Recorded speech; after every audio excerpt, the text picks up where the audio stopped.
Mary Welch, the 10-month-old daughter of Seth Welch and Tatiana Fusari, was discovered dead on August 2, 2018.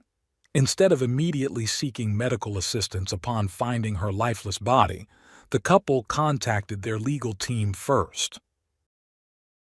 As the investigation unfolded, the horrifying details of the case came to light, marking it as one of the most disturbing incidents detectives had ever encountered.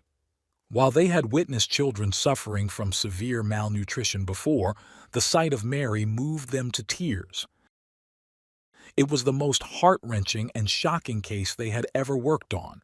So, what exactly happened to Mary?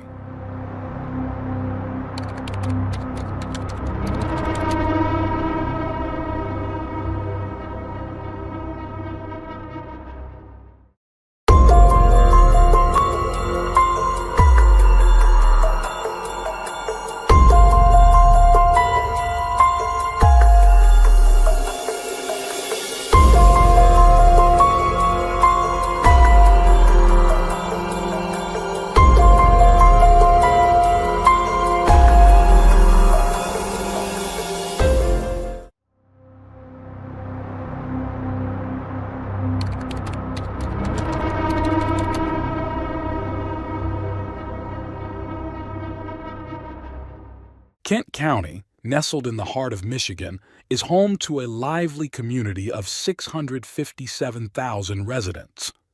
Known for its exceptional quality of life, it stands as one of the best places to live in the state. The county embraces diversity, fostering a sense of unity and inclusion that makes it a welcoming haven where families can thrive. With a perfect blend of urban energy and small-town charm, Kent County offers the best of both worlds, allowing residents to enjoy the vibrant city life while savoring the cozy atmosphere of a close-knit community. The friendly nature of the county creates an inviting environment where neighbors become friends, and a strong sense of belonging flourishes. However, within this seemingly idyllic setting, tragedy struck. This was no accident. A life was lost. But what led to such a devastating outcome? Tatiana Fusari, born on June 1, 1990 in New York, moved to Grand Rapids at the age of 20 to reconnect with her estranged mother. Sadly, her mother rejected her, leaving Tatiana to find her own way in an unfamiliar city. Eventually, she enrolled in child development at Grand Rapids Community College, dreaming of one day opening her own daycare. Feeling lost and alone, Tatiana's life took a turn when she met a charming man named Seth Welch, who was a year younger and hailed from Cedar Springs, Kent County. The two immediately connected, and after just one date, they moved into a modest house together. As time passed, the honeymoon phase ended, and Tatiana found herself trapped in a toxic and controlling relationship. Seth's demanding nature and frequent criticisms became the norm. Despite the difficulties, Tatiana discovered she was pregnant with their first child, hoping this would mark a new beginning for their lives. Over time, the couple had 3 children, a 4-year-old, a 2-year-old, and the youngest, Mary Welch, born on October 23, 2017. In an effort to create stability for their growing family, Tatiana and Seth purchased a farm near Cedar Springs.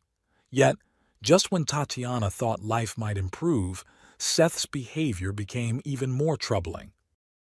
One day, Tatiana walked in on Seth having an inappropriate video call with another woman, leading to a heated confrontation. Seth responded with violence, pushing her and repeatedly hitting her. Isolated from friends and fearful of Seth's increasingly erratic behavior, Tatiana felt trapped. Seth's control extended beyond emotional and physical abuse. He imposed religious beliefs on their household, refusing medical care for his children on religious grounds. He believed in natural selection, thinking only the strong should survive, and refused to vaccinate the kids. His disturbing mindset saw their children not as precious lives to nurture, but as burdens if they couldn't contribute to his ideals. On August 2, 2018, Tatiana went to pick up some clothes from a neighbor's house. Upon returning, she sensed something was terribly wrong. Around 10 a.m., she woke Seth to tell him their youngest daughter, Mary, wasn't breathing. Despite Tatiana's frantic attempts at CPR, it was clear that Mary had been dead for some time. Seth called 911 at 12:16 p.m., reporting the death of their 10-month-old daughter. Officers arrived at the home in Cedar Springs. The scene was devastating. Little Mary was found lifeless in her crib, her body frail and emaciated. But the most horrifying discovery was the state of her crib. Her mattress was soaked with urine and covered in mold. The paramedics couldn't immediately determine whether the child was 10 days or 10 months old due to the severe state of neglect. The circumstances surrounding the infant's death were unclear, prompting investigators to treat the case as suspicious. Although Seth Welch allowed investigators to search the home, they waited for a warrant to conduct a thorough investigation. Once the warrant was obtained, the police led a detailed examination of the Welch residence, where they uncovered disturbing conditions in baby Mary's crib. The home was described as extremely filthy, with toxic black mold found under the mattress. The house was also infested with flies, and mouse droppings were found in the drawers. During the search, only one container of baby food was discovered, and no formula was found at first. However, crime scene photos later revealed 3 containers of baby formula in the house, 2 of which had expired 5 months before Mary's death. Mary had been left alone for at least 19.5 hours before she was discovered. A hole in the door of her bedroom allowed her parents to occasionally check on her, but despite these intermittent checks, her condition had worsened dramatically. What came to light after the investigation was shocking. Seth, Mary's father, responded to the discovery of his daughter's lifeless body in an unnervingly strange way. Instead of immediately seeking medical help, he made a series of bizarre decisions. First, he called his parents, who were lawyers, to seek advice on what to do next. He then searched the internet for information on a rapper's kidnapping, a topic entirely unrelated to the situation. In another bizarre move, he sent a text message about selling a goat, showing a complete lack of urgency about the dire situation. It took nearly 90 minutes before he finally called 911 to report the tragedy. This delayed response caused detectives to question his actions and priorities during such a critical time. Further investigation revealed that Child Protective Services, CPS, had previously interacted with the family in 2014 when THC, or the primary psychoactive compound found in cannabis, was found in their eldest child's system at birth. Seth had expressed distrust of doctors, claiming they had falsified documents against him. A forensic pathologist who performed Mary's autopsy determined that the cause of her death was a combination of severe malnutrition and dehydration, the result of prolonged neglect by her caregivers. Death from starvation or dehydration is a slow and painful process where the body gradually breaks down its muscle and fat reserves.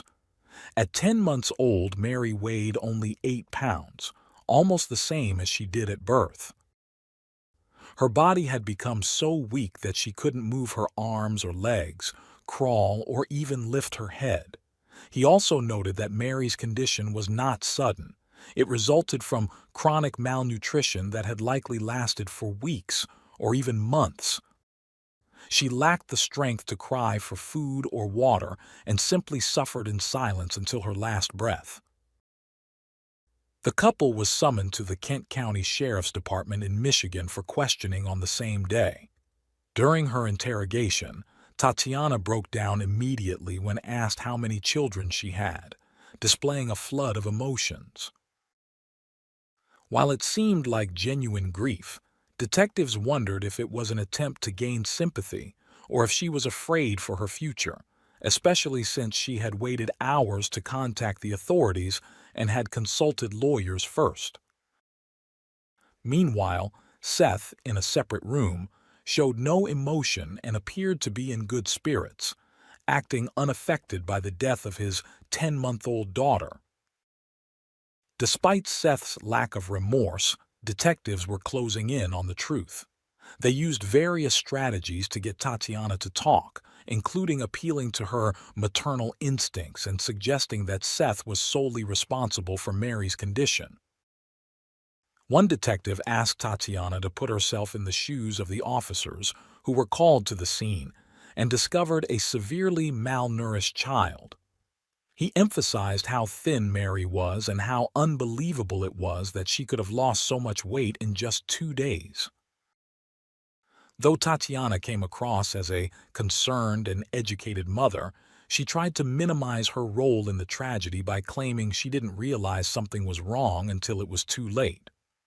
Tatiana admitted that she and Seth had discussed Mary's condition about a month earlier when they noticed that their daughter wasn't filling out her clothes as she should have. Still, they chose to rely on faith, hoping that things would improve without medical intervention. When asked how she would react if someone claimed God told her to sacrifice one of her children, Tatiana firmly responded that she would never go through with it. The interview continued, with Tatiana speculating that Seth might have been worried about CPS involvement if they had taken Mary to the doctor. She suggested this could be why they avoided medical help. Ultimately, the detectives saw through their excuses. It was clear that the couple had prioritized avoiding CPS over the well-being of their child. Their neglect was enough for authorities to charge and arrest both Seth and Tatiana. The pair turned the interrogation into a mockery, laughing at the police and their tactics. They joked about Mary, showing no signs of remorse or concern for the life they had lost. Ultimately, Seth and Tatiana were arrested on charges of first-degree murder and first-degree child abuse. That night, the couple from Cedar Springs found themselves in jail, awaiting charges in connection with the death of their infant daughter. Investigators revealed that 10-month-old Mary Welch died due to malnutrition and dehydration. After their arrest, Seth and Tatiana were tried separately. During Seth's trial, the prosecutor delivered an impassioned account of the horrific conditions Mary had endured. She emphasized that Mary's suffering was nothing short of torture, as she had been confined to a filthy crib, deprived of basic care and nourishment. The defense attempted to downplay the severity of the case, arguing there were no visible physical injuries. The prosecutor, however, rebutted by stating that Mary's entire body was a wound, emphasizing the extensive damage caused by her starvation. It was further claimed that Seth knowingly allowed his daughter to die, viewing her as too small and weak to contribute to his plans for their farm. During the trial, Seth chose not to testify in his own defense. Instead, his attorney spoke on his behalf, arguing that Seth had provided food for his daughter and that his religious beliefs influenced his decision not to seek medical care for Mary. He suggested that Seth may not have fully understood the gravity of her condition. The defense portrayed Seth as misguided by faith, though unintentionally so. The prosecution, however, countered by highlighting the inconsistencies in Seth's supposed distrust of medical treatment. Despite his claims, Seth had sought medical care for himself. Prosecutors pointed out that, while in jail, Seth had requested and received prescription glasses, casting doubt on his fear of medical interventions. The prosecution argued that Seth's actions were selfish and contradictory, choosing care for himself but not for his own child. Seth's attorney also argued that the presence of soiled diapers indicated Mary was being fed, attempting to portray Seth and Tatiana as overwhelmed rather than malicious. He claimed that, while their parenting was flawed, it did not amount to child abuse or murder. However, the prosecution presented compelling evidence, including photos showing the extent of Mary's malnutrition and the unbearable conditions she had been forced to endure. The jury, made up of 7 women and 5 men, convicted Seth of first-degree child abuse and first-degree murder in January 2020. It took them less than 90 minutes to reach a verdict after 3 days of emotionally charged testimony. The evidence made it clear that Seth had failed to provide the necessary nutrition and medical care for his daughter, even as her body wasted away to just 8 pounds at the time of her death. One juror compared Mary's emaciated state to the images of starving children in Ethiopia, stating her condition was even worse. Tatiana's trial followed, where she recounted years of abuse at Seth's hands. She testified that Seth had subjected her to violence, including pointing a gun at her head and physical assaults. Her defense attorney argued that the abuse had left Tatiana emotionally and psychologically scarred. Despite her claims that she had fed and cared for Mary, the autopsy report revealed a different reality, showing that Mary had not been fed in the days leading up to her death. Tatiana insisted she had last breastfed Mary 19 hours before she died, but the prosecution argued that the evidence suggested Mary had been dead for at least 72 hours before they called 911. At the time of her arrest, Tatiana was pregnant and later gave birth to another child while in prison. The fate of her remaining children became a concern, with the public questioning whether she and Seth were fit to retain parental rights. On October 15, 2021, after about 3 hours of deliberation, a Kent County jury found Tatiana guilty of first-degree murder and first-degree child abuse in connection with Mary's death. Tatiana's defense attorney expressed disappointment with the verdict and vowed to appeal. Tatiana, who had once dreamed of opening a daycare to provide love and care for children, now faced a stark contrast between her aspirations and the tragic reality of her own daughter's death. Despite cultivating fresh produce on their farm, Seth and Tatiana failed to nourish their own children. Allegations surfaced that their other children were also neglected, even resorting to eating grass and dirt to survive.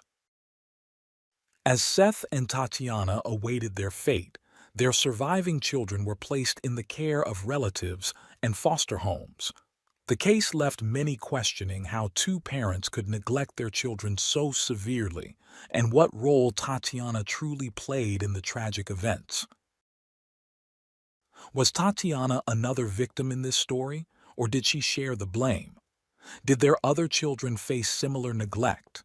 And could their fate have been different if their parents had cared for them properly?